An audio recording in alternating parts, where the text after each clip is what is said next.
Welcome to this class on real-world data science. Today, we are going to start a lecture on recommendation engines. I'll tell you what they are, but I'm sure this is one thing that you guys are pretty familiar with. Okay. As usual, if you want to, for some reason, learn more about myself, you can check this video. But I strongly recommend you to go through these videos if you haven't gone through, particularly what is a neural network and setting up the environment. Okay. Can you mute everyone, please? Yeah. Particularly, these two are very important and great. This is a great session to get started. If you didn't attend in the previous sessions also, it doesn't matter because we make odd sessions self-explanatory and we can start. So in this session and the next session, we are going to talk about tabular data, okay, which is data that is presented in the Excel format. So in the previous sessions, we will repeat them, but if you see the videos, we talked about images, then we talked about text. Today, we will talk about structured Excel data. Okay, great. So let's understand the business scenario. Okay, a bookstore like Amazon or Netflix, Netflix is not a bookstore, a movie store like Netflix wants to make a recommendation.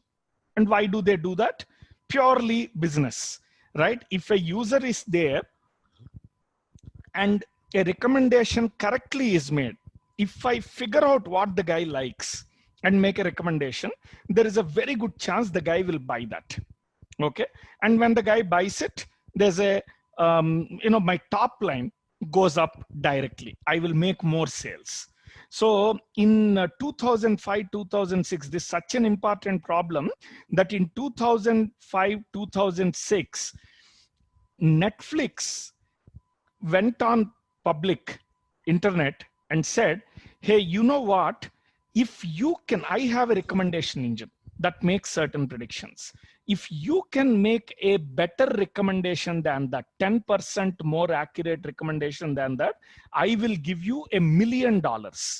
This is a competition that ran online for 3 years, where Netflix said, I have an engine, and if you can beat it by more than 10%, I will give you $1 million. So that is how important this business problem is. And today we are going to take today and tomorrow, next class, we are going to take a large volume of data and get that, a bookstore. I think more than 20 million book reviews we will use to build a recommendation engine. Great. Now thinking about it, if I have a lot of information about the user, okay, if I know their age, their gender, their income, their, whatever, maybe I can build a more elaborate recommendation engine. Okay. But in the most general case, what do I have? I may not have all that information. In the most general case, a company will have information like this. I don't know who the guy is, but these are my book IDs. I have given some IDs 1, 2, 3, 4, 5, 6. These are some user IDs. Okay.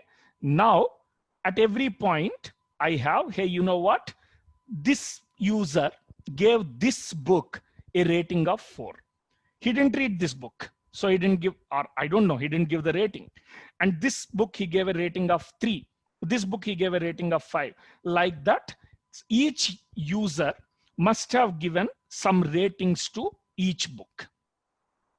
Okay, this is the information that a firm will have, not any more than that. I don't know the gender of this user. I don't know anything about this user. How do I build a recommendation engine from this?